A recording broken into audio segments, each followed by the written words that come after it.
di kelompok 5 yang terdiri dari saya Nurhanisa sebagai moderator, dan di sini ada Apriatika sebagai peserta, dan di sini ada Wida Amelia sebagai peserta, dan di sini ada Siti Wilda sebagai peserta, dan di sampingnya ada Soraya sebagai peserta. Oke, baik.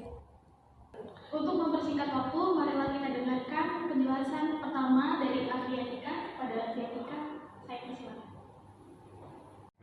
Terima kasih moderator atas waktunya. Selanjutnya di sini saya akan menjelaskan apa itu jurnal penyesuaian di perusahaan dagang.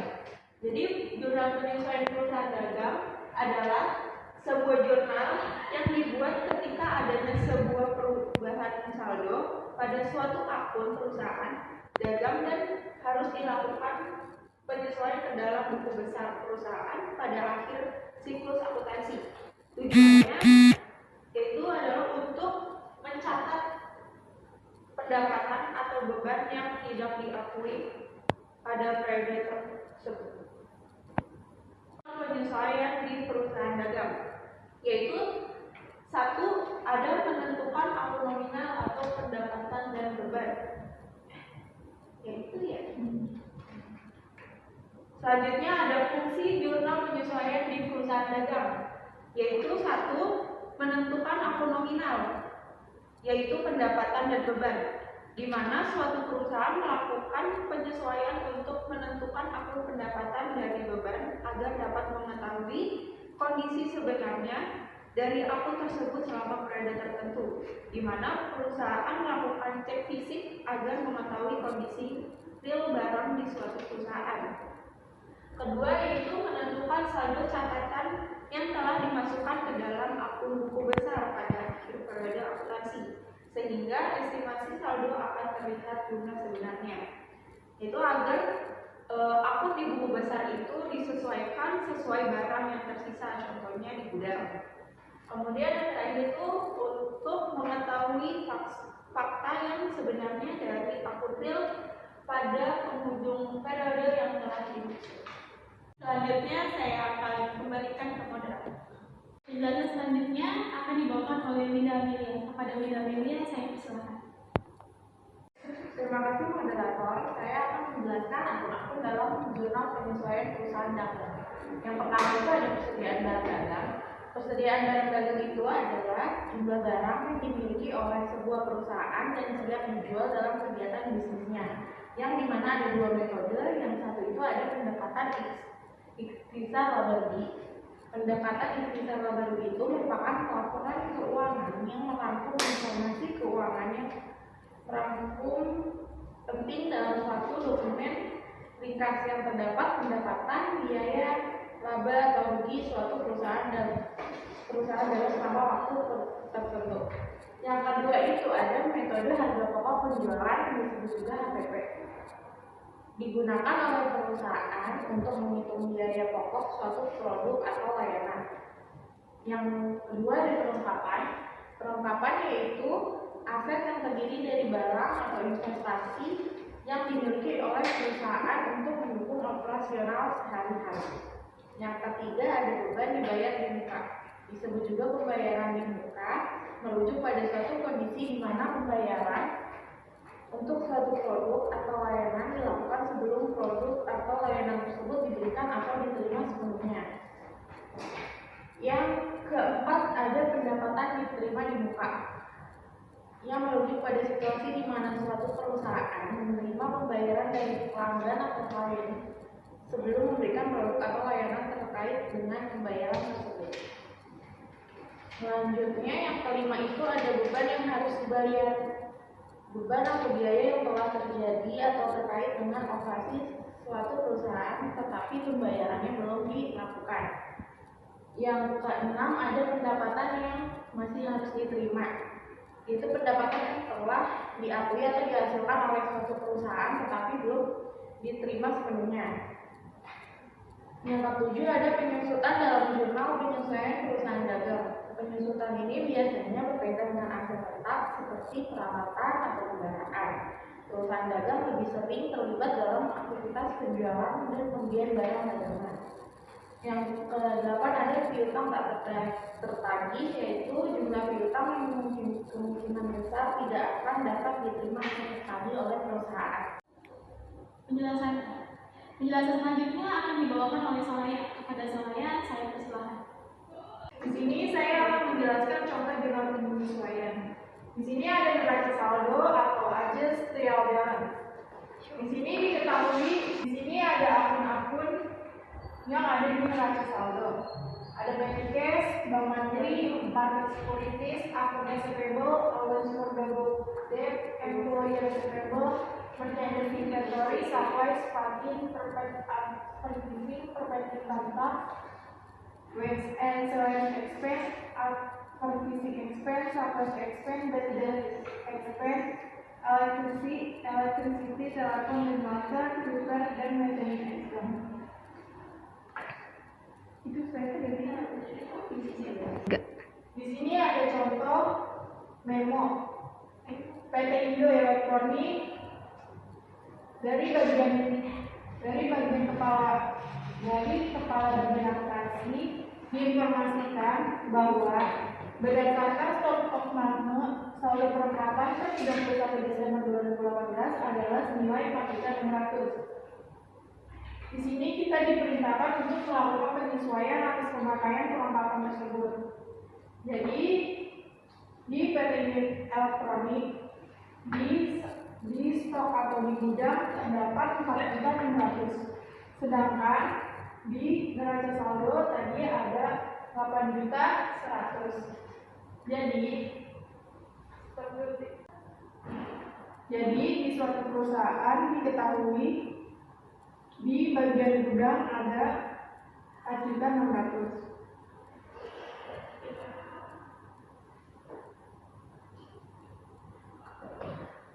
Di pokok nama.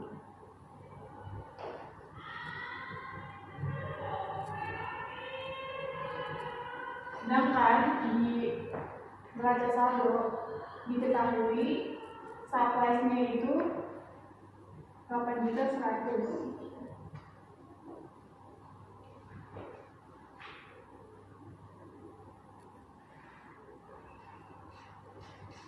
Jadi jurnalnya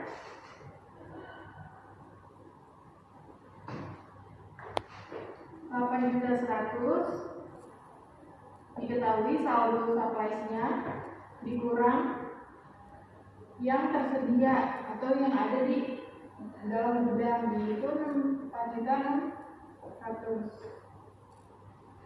sama dengan, jadi supplies-nya yang tersisa ada 3.500. Jurnalnya supplies expense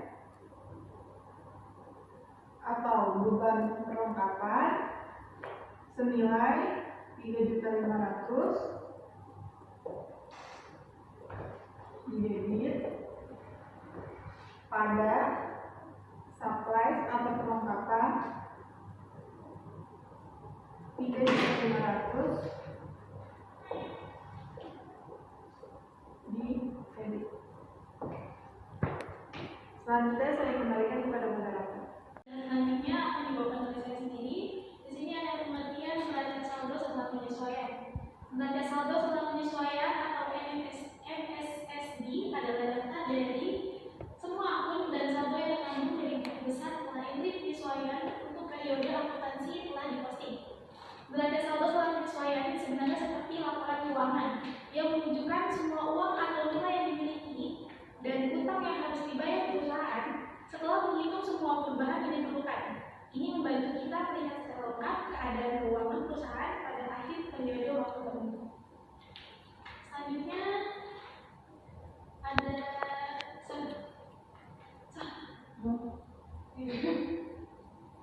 Selanjutnya ada tujuan dari neraca saldo setelah penyesuaian. Yang pertama, ada neraca saldo adalah langkah pertama sebelum penyusunan laporan keuangan, dan yang kedua ada laporan ini memastikan bahwa untuk setiap entry debit yang dicatat, entry kredit yang telah dicatat dalam laporan yang sama dengan pencatatan entry debit. Yang ketiga ada laporan neraca saldo memastikan bahwa saldo akun diekstraksi secara akurat dari buku besar. Oke, selanjutnya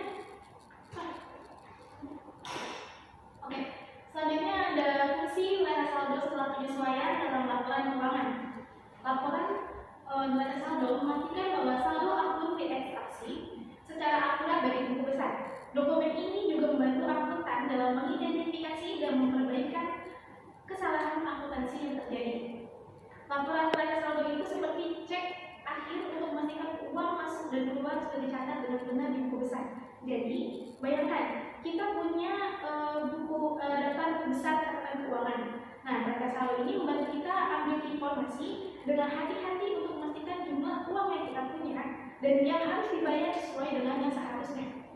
Nah, selain itu, laporan ini juga seperti detektor kesalahan. Jika ada kesalahan dalam pencatatan keuangan, neraca saldo membantu kita menemukan dan memperbaiki kesalahan. Oke, itu saja penjelasan dari saya. Penjelasan selanjutnya akan dibawakan oleh Soraya. Pada Soraya, saya persilakan. Penjelasan selanjutnya akan dibawakan oleh Soraya. Pada Soraya, saya persilakan. Terima kasih kepada moderator atas waktu yang sudah diberikan. Di sini saya akan menjelaskan tentang contoh neraca saldo skala penyesuaian. Jadi, dalam laporan keuangan, ketika kita sudah melakukan bentuk penyesuaian, akun-akun sudah disesuaikan, kita harus melakukan neraca saldo disesuaikan, di mana saldo awal dan juga penyesuaian itu harus disesuaikan agar di bagian neraca saldo disesuaikan dilakukan agar memperbaiki jurnal, memperbaiki akun-akun yang tidak sesuai dengan keadaan sebenarnya atau real.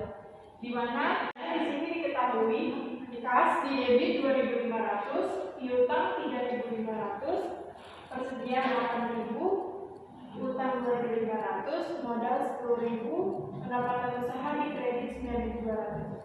Lalu di sini diketahui bahwa di zona penyesuaian ada namanya piutang. Jadi jika di saldo awal akunnya di debit dan di jurnal penyesuaian di debit, maka di neraca saldo disesuaikan dia akan bertambah. Jika ada contoh misalnya di persediaan 8.000, lalu di persediaan 8.000 ada di debit, sedangkan di jurnal penyesuaian dia ada di kredit, misal 2.000. Berarti dia akunnya kan kontra antara debit dan kredit, maka dia akan kurang 8.000 dan kurang 2.000. Jadi hasilnya 6.000. Di sini ada juga pendapatan usaha di kredit 9.200, di jurnal penyesuaian 1.500. Maka karena akunnya sama, jadi dia ditambah dan ditaruh di kredit. Jika ada soal nanti tulis. Di sini saya akan kasih contoh jika akunnya itu kontra. Misal dia di bagian persediaan di debit 8.000, sedangkan di penyesuaian dia ada di kredit 2.000. Maka dia kan kontrak atau akunnya berbeda. Maka nanti neraca saldo disesuaikan, dia akan dikurang 8.000 dikurang 2.000. Hasilnya 6.000. Ditaruh di mana nih? Kita naruhnya di debit apa di kredit?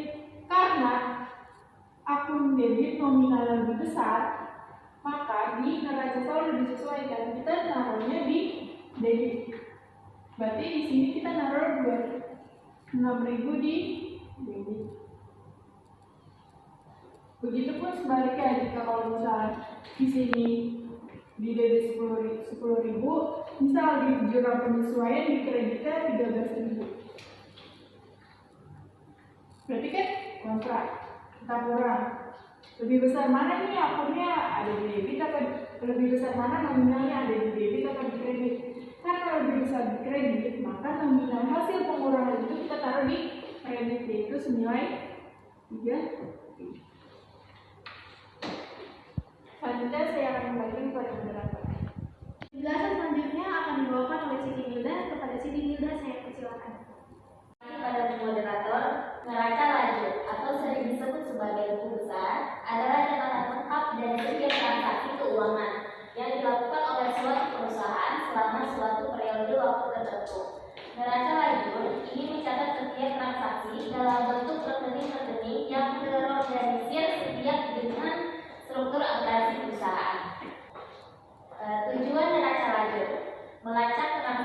keuangan. Transaksi keuangan dilacak melalui pencatatan secara sistematis. Setiap transaksi dicatat dalam 2 kolom, yaitu debit dan kredit, yang mewakili sumber dan penggunaan dana. Yang kedua ada menyediakan rincian transaksi. Melibatkan pencatatan transaksi. Setiap transaksi keuangan dicatat secara hati-hati dalam jurnal. Informasi yang dicatat melibatkan tanggal transaksi, rincian transaksi, akun yang terlibat, jumlah debit dan jumlah kredit. Yang ketiga, memungkinkan penyusunan laporan keuangan. Penyusunan laporan keuangan melalui neraca lajur melibatkan beberapa langkah penting. Yang pertama, identifikasi transaksi. Tentukan transaksi keuangan yang terjadi selama periode tertentu. Pencatatan transaksi, catat setiap transaksi dalam buku besar atau jurnal dengan rincian seperti tanggal, deskripsi, akun yang terlibat, debit dan kredit. Posting ke buku besar.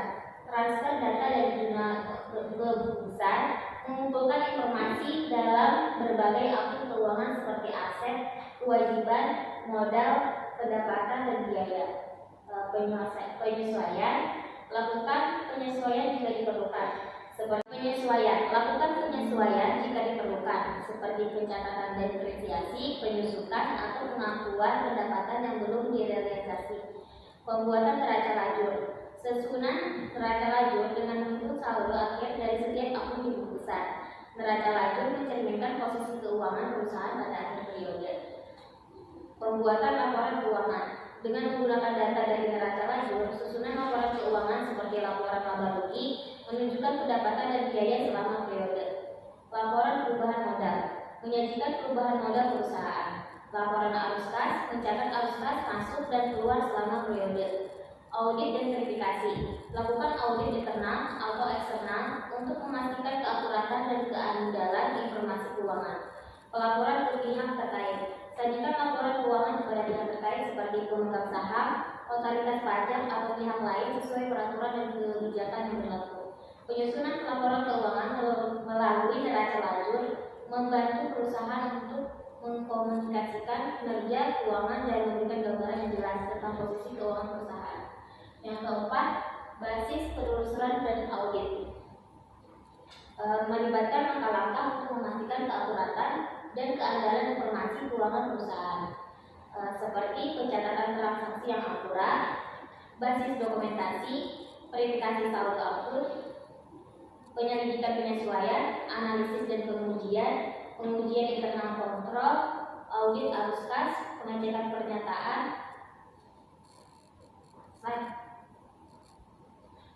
Setelah itu ada fungsi neraca lajur. Mencatat transaksi keuangan.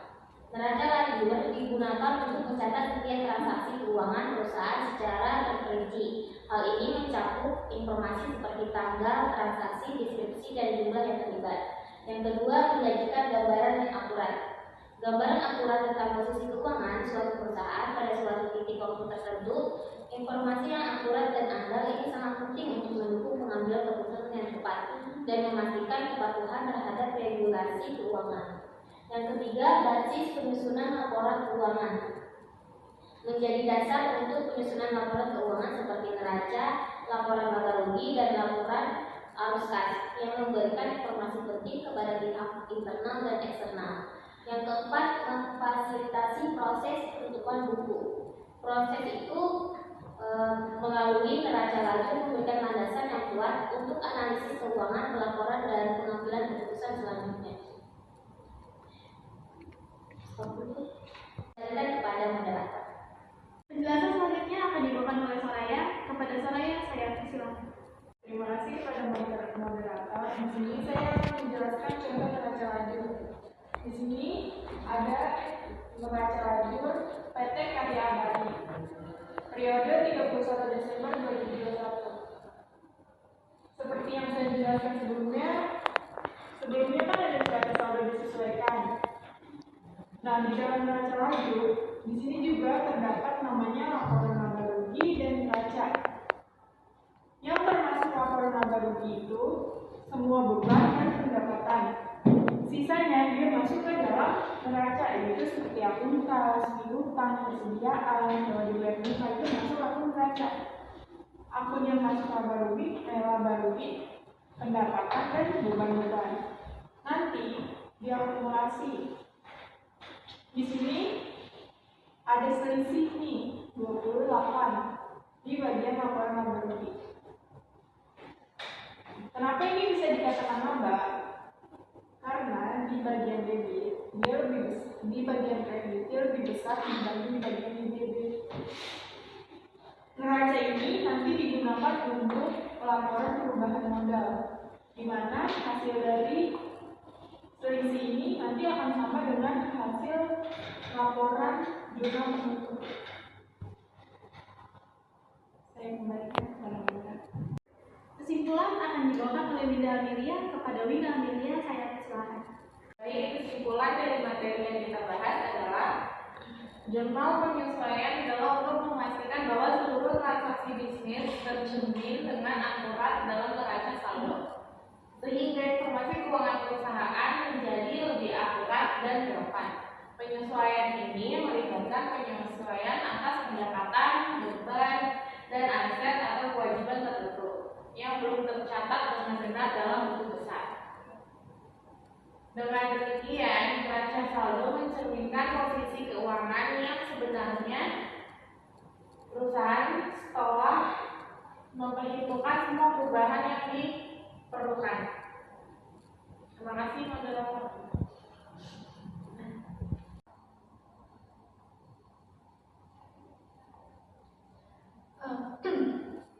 Demikian materi yang bisa kami sampaikan. Kami dari kelompok 5 ingin pamit undur diri. Apabila ada kesalahan kata atau perbuatan mohon dimaafkan. Akhirul kalam. Wassalamualaikum warahmatullahi wabarakatuh.